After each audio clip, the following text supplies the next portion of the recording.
Well, hello out there, Wastelanders. It's been a while, and I say a while because I'm late. If you're catching this video, you're catching it a good bit behind when I normally do these, and for that, I'm sorry, but I had to wander outside of my own vault. And yeah, one wasteland for another, what can I say?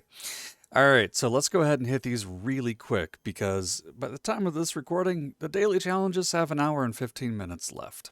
But the weekly challenges, well, there's a reason they're called weekly.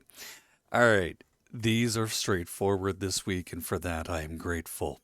Buy and sell an item to another player. I mean, go to a player's camp and buy stuff. Collect pre war food. This is the only one on the list this week that is going to be aggressively annoying, but it may not be as bad as I think. We have several different kill tasks this week, and creatures tend to drop a decent amount of food anymore. So you will probably go a long way to picking this up throughout the week. Having said that, what else I would do is visit places like the robot vendors, Nuka-Cola World, Nuka World and Door, sorry, and places like that. You can find like small restaurants and other things. Like there is one, um, where's what I'm thinking? There's one next to abandoned bog town. Sometimes you can get food items from. You can occasionally find them. Rarely, I think, in Valley Galleria. Um, look for retail shops, look for hotels, look for places like Bolton Greens, look for kitchens. Run through the White Spring Golf Club. Maybe you'll find some in the kitchen area there.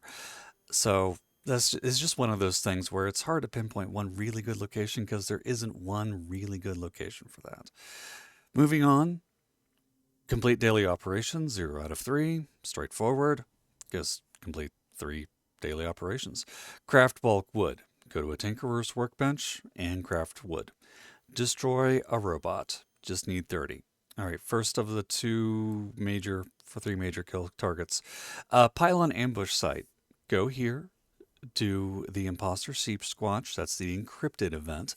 Make sure you're taking a tagging weapon with you, like a Tesla rifle or a Tesla cannon, and just aim for the iBots. And you'll pick up 30, if not in one run or two. The next bet is run a silo, drop a nuke. And if you do drop a nuke, drop it on Hawksbill this time. Tell you why in a second. You can also get quite a few robots through Rob Crow Research Center, especially if you do the AWEL Armaments event. That pops up on a regular basis. And you can find a bunch of liberators over here at, where is it? It's hanging around here somewhere. Tigart Water Treatment Plant. A lot of liberators up there for some reason, which is terrifying, just for a lot of reasons. Moving on from there, drink tea. If you follow me at all, you know I'm going to recommend my favorite tea in the entire game, and that is hidden. That is over here in food drink, and it would be company tea. I love this stuff. This stuff is my go to for everything. If you can't get company tea, of course, just harvest plants and drink tea. Company tea, look at the stats. It is a free drink item that you can pick up. It does come from the Atom Shop from the company tea machine, but anytime you see it available, I would buy that one if you have the atoms to spare. All right, going on from there. Kill Lost. Now, Lost are a little hit and miss. You can find a bunch in Shining Creek Cavern. You can find them around Dark Hollow Manor. You can find them at the Dangerous Pastimes event that takes place at Thunder Mountain Substation, and you can sometimes find them to the immediate west, so this direction, of Rapidan Camp. And those are going to be a good place. Rapidan Camp also a decent spot to pop in and pick up food, I believe. All right, 30 super mutants. There's only one good answer for this question, and that's West Tech. So run through, pick up the mutants outside, do a run, maybe two through West Tech, and that'll pick you up a bunch of super mutants. You can also snag quite a few in Huntersville.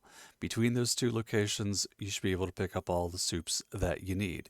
If you do want to change the pace, though, you can find a handful over at Grindstone Arch. It's a fun place to pick a few up. If you're a lower level and you haven't made it that far yet, I would consider paying a visit off to Horizon's Rest. It's a crashed airplane next to a cliff, and there's a decent number of them that hang out up there. You can also find a bunch down around Wade Airport.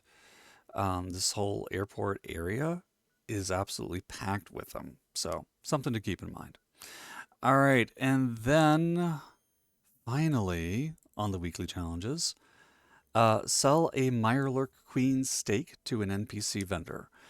All right, so where do you find Mirelurk Queens? They're not that difficult to find. You can occasionally find one hanging down around Lake Reynolds, south of Lewisburg.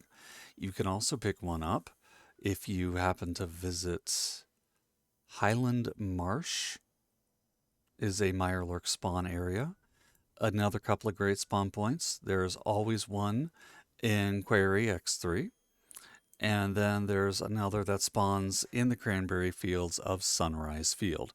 Now keep in mind, Mirelurk Queen is a bit of a hefty fight, so if you're a lower level, I consider re-rolling that one if you're not up for her. Having said that, the Wasteland is relatively quote-unquote balanced, so even though it's a mini-boss of sorts, you still have a chance. All right, and then while my time is almost up for today, and for most people this isn't going to matter, the dailies today: kill 5 Lost, kill 10 Blood Eagles. All right, so we've already talked about Lost. Blood Eagles can be found anywhere you see a Blood Eagle encampment, like Ripper Alley, The Vantage, Cliff Watch.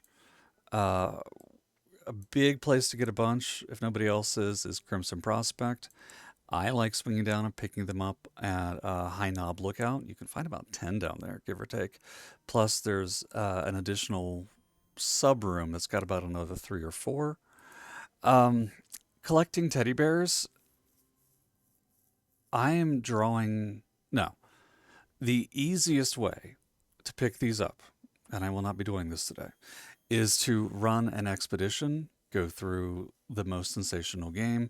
You will find a bunch of teddy bears scattered around in the prize room area of the arcade. So once you complete the outer boardwalk and you go into the second area, the second room of the second area, off to your right as you enter has a game room, and you can pick up a bunch of teddy bears there. Complete a daily quest. Complete a daily quest. What can I tell you? And then craft ammo at a workbench. Just need 50. And you'd eat 5 dog food. Nothing else major going on this week. As always, there's a weekend event. I'm not sure what it is right now. I'm sorry. But I'm in a rush on this video. Thank you for tuning in. I do hope this helps. I am going to work sometime in December on boosting the way the channel looks a little bit. So thank you for sticking with me so far. I hope you have fun, and I do hope these help. In the meantime, I've got some loss to flatten, so I will see you all again later. Oh, and a note. There's a thing going on right now, going around anyways, on the channels, and I'd be rude if I didn't mention it. For an update, instead of using the Holy Fire, let's see if I can find it really fast. Of course I can't because I've got a lot of crap on me. Instead of using the Holy Fire Flamer, consider using a short flamer, but boost it with Furious, Rapid, and for me, Swift. Make sure if you throw Pyromaniacs on it, the reason being is that you can put the vaporization nozzle on this, and it almost doubles the damage of the Holy Fire. The downside is it feels like it guts the range.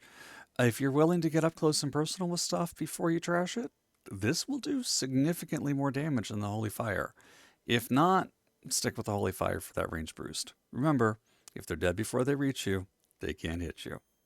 Unless they're using a rifle, in which case, you have to cross the distance to them.